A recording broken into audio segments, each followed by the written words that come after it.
Yep. What sort of era? I thought you might know. About 1800. Okay. All right.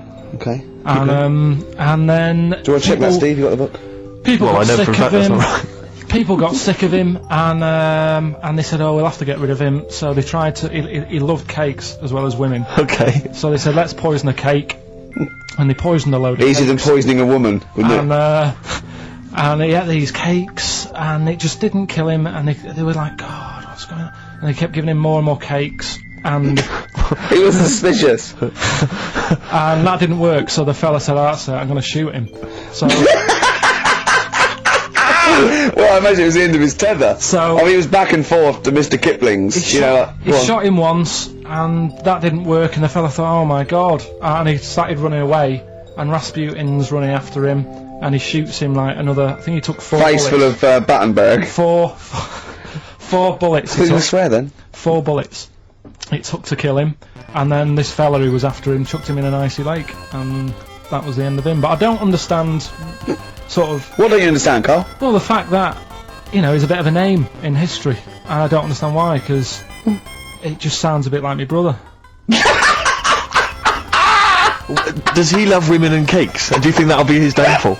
Right, I want you to study. Right, if you want to do, that's the first introduction. Right, if you want to do some extracurricular, What would that get me? There's a song by Boney M that lays it out. Suzanne told me about that, saying about Russia's Greatest Love Machine. Yeah. But it didn't say anything about cakes. No. So I think if you get the 12-inch mix, No, but they say, it. according to Boney M, and I don't know who's correct, the bloke who wrote that or M, they put some poison into his wine. Now I don't know if M have done their research or whether, they did shoot him until he was dead. According to them, he was the greatest love machine in Russia. Again, I don't think it says that in the book, but M might know more than that fella. So what's your final verdict on Rasputin? Just a normal bloke who didn't have that much luck, really. That's what I don't understand. I was waiting for something special at the end, but just a normal fellow, really. Yeah, just an everyday. Happens all the time, doesn't it? Just an everyday mad monk. Yeah, just an everyday mad monk. You have to shoot and poison and throw in icy lakes to kill him, and who loves women and cakes. I mean, come on, do we need another one of them? Boring. So what would you say about him then? How would you sum him up? I think you've done it. I think you've done it. There you go. So next week, Che Guevara, you going to read the book? I don't know. Come on. Next week, Che Guevara. Take it home. There he is. Give it here then. Nice one. Good luck. Cheers.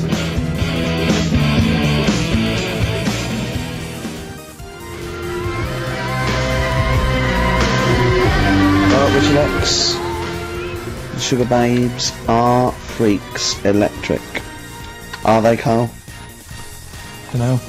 I feel like feels like Christmas Day. What, and you didn't get the gift you wanted? Yeah, do you know that like anticlimax? Yeah. When You've been looking forward to it for so long. yeah, Well, I mean, I knew you were looking forward to it. That's why it took you 14 years to get the result, and then it was 2 other people that got them for you.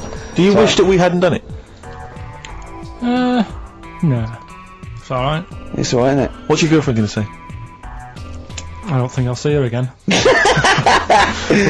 She likes a man who knows about the Tudors and Stuarts, does she? Yeah, first Gladiator, then the... Yeah, you've been bluffing. Whenever she said, "Where's he go to Stuarts?" You go, "Good." Like, lots of things, but look, there's a bird. What happened to Henry VIII's last wife? Oh, I wouldn't. Oh, yeah. Oh, look, Friends is on telly. No, I just changed the subject by saying things like, about the only king in a pack of cards. That threw off the scent. That threw us off the scent. That wouldn't fool an invigilator, would it? That's the thing. You can't use that one with an exam board. Carl, have you ever logged on to Friends Reunited? It was the site that everyone was talking about last year. No. Are you aware of the concept? I've heard about it, but there's no one from school who I'd want to see Hook up with. again, really. So basically, for those that don't know, you have to log onto his website, and then it helps you track down your old schoolmates if they've also logged on and stuff. And we took the liberty, really, of looking on the Friends Reunited site and typing in your school and trying to track down any of your old mates. We didn't get in touch with any of them, don't worry. We didn't do that. We're not going to surprise you with them now. No. But I was just interested to know, like, some of your thoughts on some of the names that I could run past you. I mean, these are people from your year. Just tell me if you recognise the names. Alison Birch? Think I remember her. What's your thoughts on it? Don't be libelous. Don't be like no. No. Posh probably did pretty well in history and that. Sarah Morris? God, yeah. Remember her? Go on. You're grinning. What's the thought? Go on. No, just she was all right. She was a popular one. What does that mean? She was nice. Yeah. Okay. Okay. What about Darren Buckley? He was one of my best mates. Was he really? Yeah. Seriously? Yeah. What do you reckon he's doing now? Do you still keep in touch? When my mum and dad were still in Manchester and they had a bookie shop, he used to go in because the bookies was next door. I know the way you paint a picture. He used to, if you did this in your history exam, Carl, you will walk it. Go on. So your parents had a butty shop. There was a bookies next door. Yeah, and he liked having a bit of a gamble, so he used to. I think he works for some insurance company. Do you think that his fiancée Beth knows he's got a gambling problem? Yeah. Or that his 2-year-old son Lewis? No. Yeah, they live in Cheadle Home. Hume. Cheadle Hume. He must be doing well. 'Cause it's He's still supporting the Blue Army and frequents the shrine on a fortnightly basis. funny thing with him is, right, when I used to stay over at his house, and his dad was a copper, and I remember his dad came down and said, right, I want to see you two. I was like, oh God, what's happened? And got us round the table. And he said, do you know much about drugs? So we were like, what's all this about? So he goes, you know, they're not good for anyone, you know, they're stupid thing to get into. And we're like, yeah, we know. And he went, you know, do you? We said, yeah. He said, what's this then? And he'd found something in his bedroom, and it was a Skittle. What, the sweet? Do you know, little sweets with the S on it? And Oh, really? Drugs. Yeah. So he said, well, yeah, it's a Skittle. Yeah, I know what it is. Oh, he was bluffing like that as a slang word. Yeah, he thought because he was a copper, he probably had to be down with all the terms and that. So we said, oh, it's a Skittle. And he said, yeah, I know what it is, but what's it doing in your bedroom? Oh. It was like, no, it's a toffee. So, Darren, Yeah, I know, it's a toffee, it's a squib, it's a, yeah. Carl, more people from your past. Debbie Carr? yeah, she was another nice one. What does that mean? Is that a euphemism? No, she was one of them that you'd sort of go, she's nice, but she'd never be your girlfriend. Do you know what I mean? She was, Not really. even though she was in the same year, she seemed a lot older. Right. And like, Wasn't a teacher, was it? there was 3 of them who all hung together, and they seemed to hang around like the older kids, the ones who looked like men. Do you know what I mean? They had What like did you look like then? Well, it's just that I had youthful sort of looks, whereas like the older ones had like beards and stuff. It's the gang of boys in the fifth form with beards. Were they smoking pipes? Going, come over here, me filly. Oi, Debbie Carr, come over here, you little beauty. No, but she was like, I love that. Hanging around with beards. There's the big boys. Oh, fishing. Lovely beards. What do you I mean? just see a whole row of George Bernard Shaws. Brilliant. How do you do in history, boy? Think on it. You're an idiot. Oh. they were like, you know, I'd be there sort of plain punching people in the arm. Oh, yeah. Oh, that's a great game. Oh, I love that. Punch people in the arm. Is that part of the Olympics now? it's I think it was exhibition this year. Right. So it's gonna be a pro next it's going to be the Winter Olympics because you've got to do it in just a cap sleeve shirt in winter. Yeah. So you're playing that? She, but whilst I But was she didn't doing appreciate that. She used to go, ow!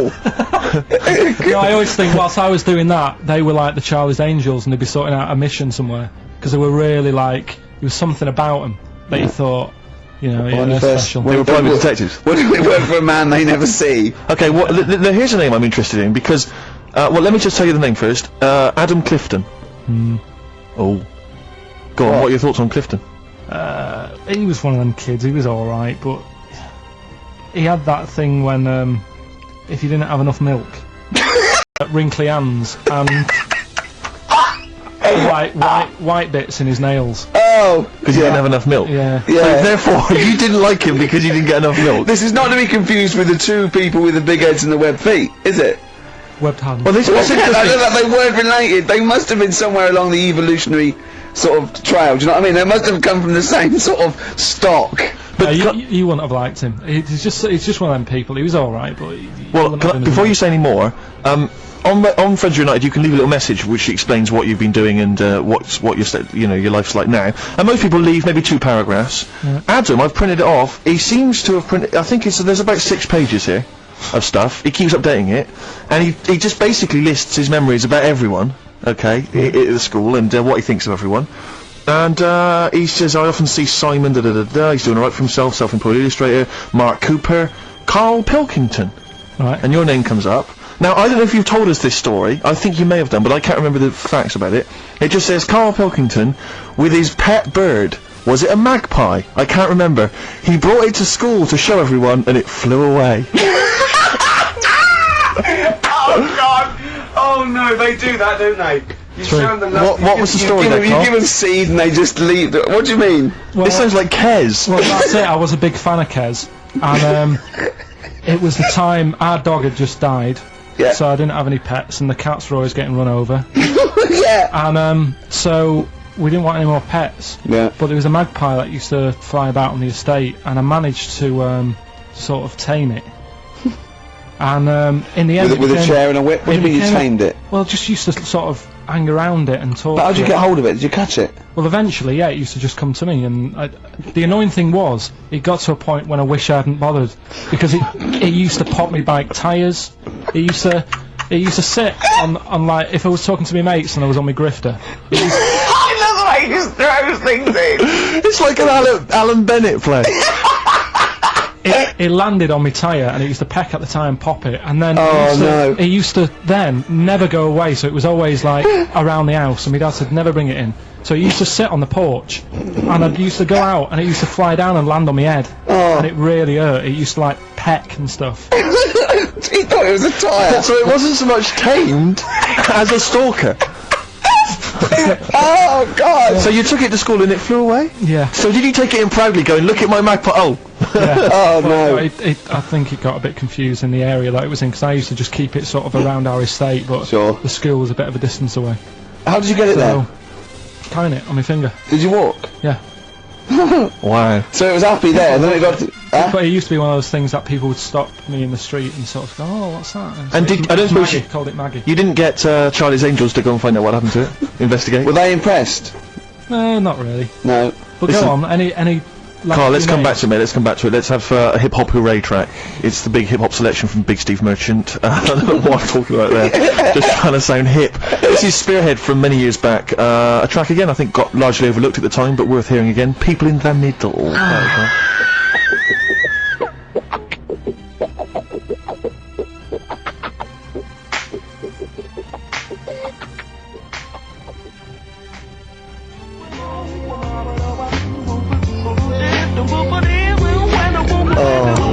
Right. Spearhead, People in the Middle. Michael Franti, surely one of the greatest rappers, I think. He's just, if you've ever heard him bust it live, Rick, he's almost as good as me.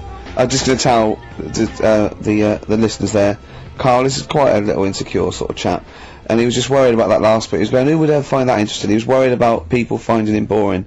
And Steve said, as I said, you know, it's like an Alan Bennett thing. He went, yeah, but, you know, no one would care about Alan Bennett if he wasn't such a hit maker. They wouldn't care what he had to say. And we just looked at him for a while, and he went, thinking of Tony Bennett.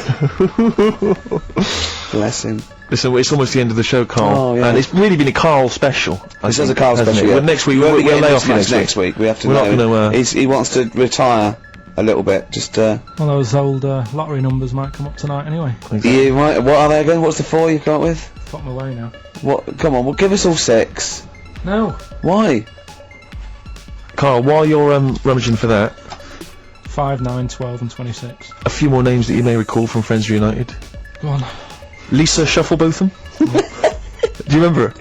Yeah, she... Was she one of Charlie's Angels? No, she wasn't that nice, but she wanted me. her and a mate Rachel, I remember, I don't know why, but it was some sort of PE lesson where it had to be a bloke and 2 girls, and they were fighting over me. Could you hear what they were saying? They were just like, I want him, and I was loving it. Stuck in the middle, and they were fighting over me. And then the next week, I thought I'll sit near them. What again. sort of game do they play at this school? I don't know. That's an incredible game. But I think Punch me on the arm. No, punch me on the arm, Carl. They just went through it. Because the following week, I thought, right, I'll sit near them again, because I quite enjoyed the way they fighted over me. But then they picked somebody else, and I don't know who I was with that week. So you didn't get any action with Shufflebotham or a friend? No. And What- as she got older, she went a bit off. She didn't look that good. She's probably nice now. It's just, I mean, I'll say about myself, when you get to sort of the end of secondary school, you do sort of go a bit odd looking. Right. Do you know what I mean? When your sort of head grows funny. I would just love to go back to a school of that era. I mean, just what happened to people where they're, you know, all people sprouting limbs. No, do you know and what I mean? things. When you're like 12 and that, you quite, no, not 12. When you're 10, when you're 7 to 10, you sort of look healthy, and you look at your pictures when you go, yeah, I was a good-looking lad. But then when you get to late secondary school, something happens, and you just look a bit odd. Okay, well, what about Alison Thorpe? Not sure about her. I sort of know the name, can't put a face to it. Damien Comer? Again, know the name, Yeah. can't remember anything. No. Yeah. It's a shame. Well, those are pretty much all the names I could find. We've had some interesting thoughts, though, and interesting anecdotes. Yeah. Anyone in particular that you'd like to say hello to that maybe listening now that No, you... I think I would have mentioned Darren Buckley if you hadn't brought him up. Oh, right. He was like me buddy. Yeah.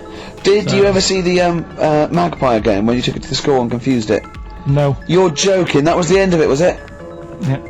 So where did it go? Probably to some other kid. Because I mean, actually, it probably got killed. Because if it was being that friendly with other people, some people might have took advantage of it. In what way? Well, there was a programme on the other week about... What, in the way that Shufflebotham was trying to take advantage of you? There was a programme on the other week about bear whisperers. Yeah. And some blokes got really friendly with a bear, and then when they were leaving that area where the bear was, they said, oh, we've caused a problem here, because there's some bear hunters coming in and moving into this area, and it's going to get a bullet if it acts like this, so they had to scare it away, and that's what I should have done with Maggie. I should have terrified it a little bit, so it wouldn't trust humans. You know Just introduced it to some of your schoolmates, I'm sure would have freaked it right out. Well, the ones Maybe with that was big why it fled. It didn't see. Oh no, it didn't see those two fellas with big heads and webbed hands coming towards it, did it? That would have terrified anything. It's like a scarecrow, like two walking scarecrows. Listen, have we got time for a song for the ladies? What's happening? We've not really thought. Quick then, It's been quick, wittering just do it. Thanks very much. Well, hang on, no, we haven't lined anything up, have we? I was going to play Mary Lawson and that for you. And then Is this going to be the final track? It has to Yeah, be. it would be, yeah. We've blown it. We've blown it on the Carl special. We have indeed. I was playing it next week. So Carl there's got an E at history in GCSE. Any history teachers, anyone who can help Carl out, I think we should try and register him and take it this June. So So what's your homework for this week? You've got to read about Che Guevara, haven't you? The revolutionary leader. Okay. Do you know anything about him at all? Have you got any basis? I just know that if you want to use his face on your business, it costs a lot of money. Do you know, like, if McDonald's wanted to have him as, like, instead of Ronald McDonald? How does he do it? Steve, how does he do it, man? Oh, we listen. Just play a final record, Carl. Say goodbye, and we'll see you next week. Alright. See you later. Cheers, mate. Oh, regret is a terrible thing.